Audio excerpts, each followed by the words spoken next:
بالله من الشيطان الرجيم. بسم الله الرحمن الرحيم. يا أيها الذين آمنوا ادخلوا في السلم كافة ولا تتبعوا خطوات الشيطان إنه لكم عدو مبين. صدق الله العظيم.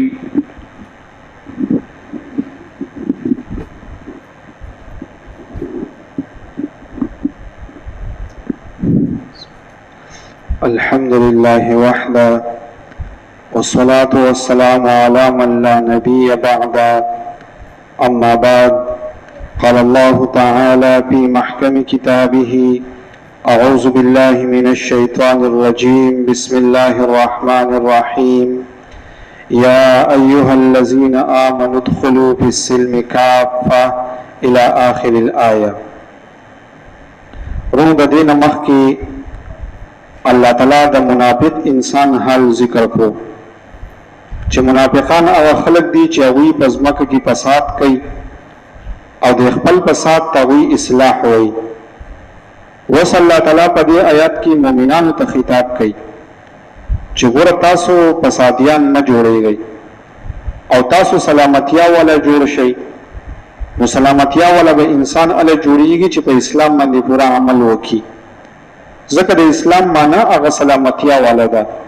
د ایمان معنی ده چې امن. نو چې کوم انسان په اسلام باندې په شریعت باندې صحیح عمل وکړو نو دی په امن کې یمي او دغه بم خلق په امن کې او دی بم په خپلم په سلامتیا کې او دغه به نور خلقم په سلامتیا کې. نو الله تعالی فرمایي: یا ایها الذین آمنوا ادخلوا فی السلم کافه. ای او خلقو چې تاسو ایمان راوړی دی، په جبه باندې تاسو ویلي دي چې مونږ ایمان راوړی دی، خو په اسلام کې داخل شي. مطلب دا دی چې وس په خپل کردار باندې دا خبره ثابته کوي، د نبی علیہ السلام اتباع وکړي، د شریعت تابعداري وکړي. نو تاسو چې دا په جبه کومه خبره کړې ده نو دا په خپل کردار او په عمل سره ثابت کوي. یو مطلب دا دی. دویم دا دی چې مفسرین وایي چې اصل کې دا آیت د عبدالله ابن سلام رضی الله تعالی عنہ په باره کې نازل شوی. عبدالله ابن سلام رضی الله تعالی عنہ دا یو د صحابي دی چې د يهودو یو لوی عالم او د ایمان راوړو. الله تعالی وته په ځل کې واچول او د ایمان راوړو.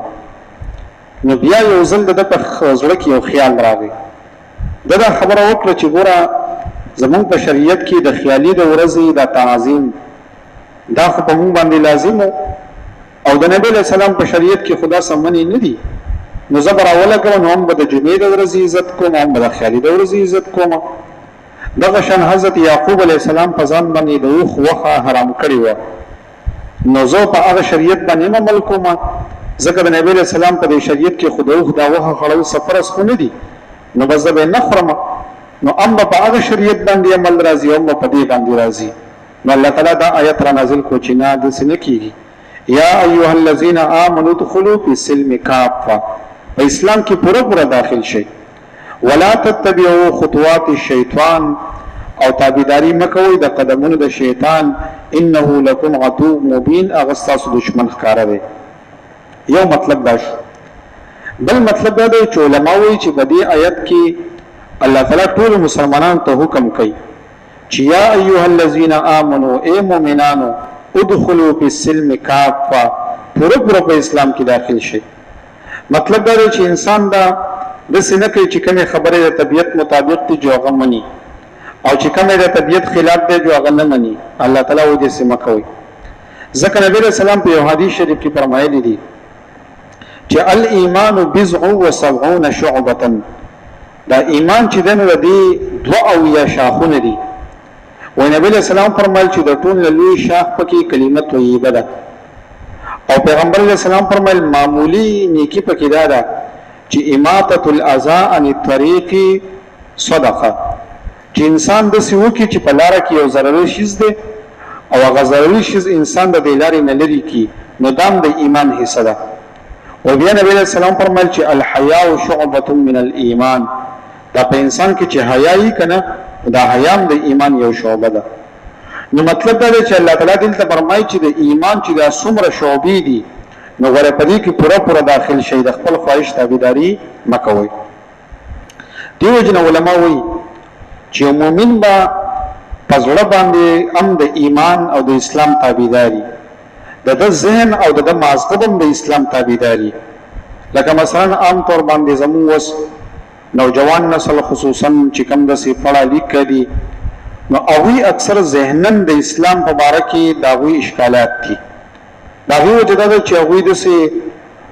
چپټري وای خصوصا چې کوم خلک دا ماستر کوي په دې انګلیش کې او په دې شزونو کې راوي کې دا سبقونه د سي چې انسان ذهني تور باندې لګون تکي کډوټ کوي دا ایتیست چې کوم خلک دي نو دا غوښتنه چې دا چې دوی ذهنن د اسلام په اړه کې لږ مشوش دي نو اسلام باندې ته ویل کېږي چې د انسان عقیده به د انسان زړه د انسان دماغ د انسان جبه د انسان کردار په ټول د اسلام مطابقي نو دې ته به صحیح مسلمان ویل کېږي د قشان د انسان عقیده د انسان معاملات لکه د سینې چې انسان د یو شوبر اټینګ کې او پاغي کې بزن بالکل بزرګ کړي لکه مثلا انسان د 15 وخت په صحیح موس کوي خدای د معاملات برابر نه دي د انسان خټیک ټاک زکات هم ور کوي حج لمزي تسبیح او سرم دي د خپل ځبانه ټیک ټاک کار دی خو گاونډي د نه تنگ دی د قشان ته کې چې دنه پرورولې کې د خلک تنگ دي دا اخلاق برابر نه دي مثلا د دې چې دنو کردار برابر نه دی د جبی لړ برابر نه دی نو دا صحیح مسلمانی نه ده صحیح مسلمانی دا ده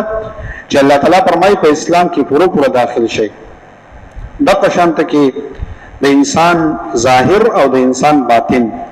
د انسان ظاهر هم د اسلام مطابقي ډېر خلک د سوي مړوي ظاهر ته دومره ضرورت نشته نه دا ظاهر هم د انسان د اسلام مطابقي د قشان د انسان باطن زړه چې دی نو هغه هم د اسلام مطابقي د انسان خلوت ته او کجلوت ته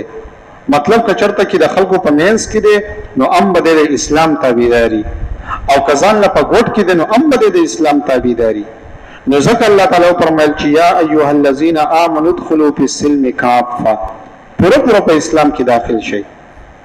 بل مطلب دا دی چې الله تعالی په دې آیت کې دا فرمایي چې ګوره هغه خلکو چې تاسو ایمان راوړی دی په حضرت عیسی علیه السلام باندې هغه خلکو چې تاسو ایمان راوړی دی په موسی علیه السلام باندې نو ادخلوا فی السلم کافه راځي وس په نبی علیہ السلام باندې ایمان راوړی نو الله تاسو صحیح مؤمنان شئ دیو جن حدیث کې نبی علیہ السلام فرمایلی دي چې کچرته کې یو سړی دی او هغه د سیو کې چې يهودي دی او که نصرانی دی خو چې تر څو پورې د په ما باندې ایمان نه دی راوړی الا کان من اصحاب النار نو دا سړی به خامخا دوزخ ته ځي اگر که عیسی علیہ السلام یې منلی دی اگر که موسی علیہ السلام یې منلی دی خو چې نبی علیہ السلام راغی نو اوس د شریعت تابعداري دا ده چې دا به د نبی علیہ السلام د شریعت تابعداري کوي نو هغه به د صحیح مؤمن شمارلی کېږي دیو جن یو ځل حضرت عمر رضی الله تعالی عنہ د تورات صفحه لوستي او یو ځل یو حدیث کې دی چې نبی علیہ السلام ته وی چې د الله رسوله د يهودو د علماو نه بعض خبرې زده سیوا مچډيره مزیداری دي نو کومه چرته کې ولي کو دا بده څه خنۍ وای الله تعالی دا آیت را نازل کوی نبی علیہ السلام وته وی چې په دې ټیم کې چرته کې حضرت موسی علیہ السلام راشي نو ګره زما د شریعت تابعداري وکړي که عیسی علیہ السلام راشي نو هغه زما د شریعت تابعداري کوي وای د نبی علیہ السلام دا مخ مبارک تکسر شو یعنی عمر صاحب ته غوسه شو چې ګوره چې زه موجود یم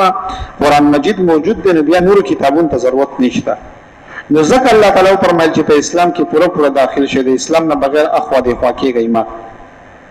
اوس یو سازش روان دی عالمي سازش دا دی چې هغوی داسې یو کتاب وایي مونږ لیکو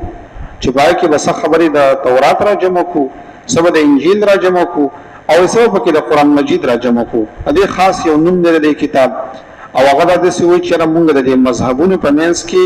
نفرتونه ختمو او موږ را یوځای کېږو داسې فضول خبره ده فضول خبره ده چې ګوره کله قرآن راغی پیغمبر علیه السلام راغی نو ټول شریعتونه منسوخ دي بیا بل شریعت چلیږي نه نو که څوک په هر نوم باندې تاسو را جمع کوي نو دا به غلطه وي او نه مونږ چېرته را جمع کېدی شو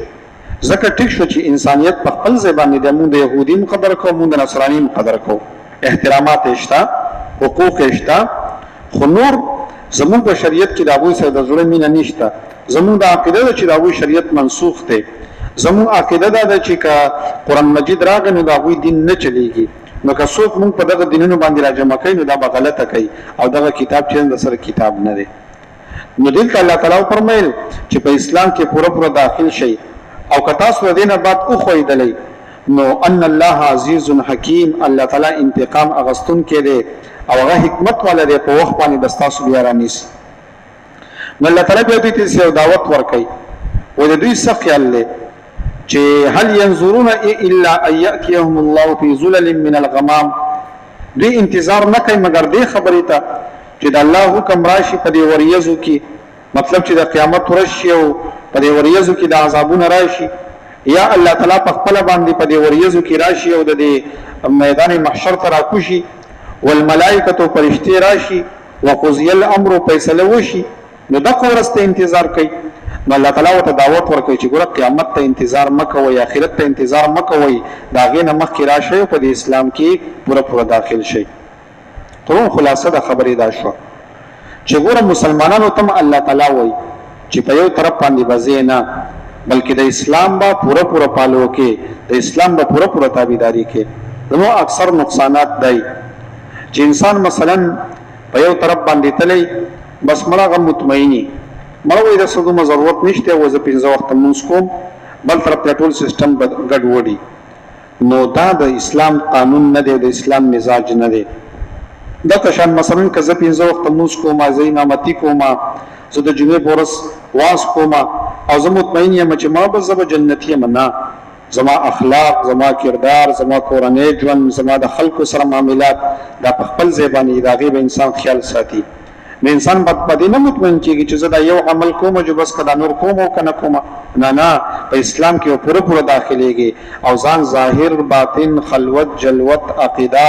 معاملات معاشرت اخلاق سلوک دا هر څه د شریعت مطابق نو بیا به انسان کامل مؤمن جوړیږي. الله تعالی دې موږ ټولو کې د اسلام حقیقي صفات په موږ کې راولي او الله تعالی دې موږ کامل مؤمنان جوړ کړي. یا ایها الذین آمنوا، اے مومنانو، ادخلوا داخل شئی فی السلم په اسلام کې کافا پورا ولا تتبعوا او تابعداری مکوئ خطوات الشیطان د قدمونو د شیطان، انه بشک هغه لکم عدو مبین ستاسو د پاره دشمن ښکاره دی. وان زللتم کتاسو خویدی من بعد ما جاءتكم البینات رسد د هغې نه چې راغلي تاسو ته واضح دلایل، فاعلموا نو پوه شئ ان الله چې بېشک الله تعالی عزیز حکیم انتقام ولده او حکمت ولده. هل ينظرون دوی انتظار نکي الا ان ياتيهم الله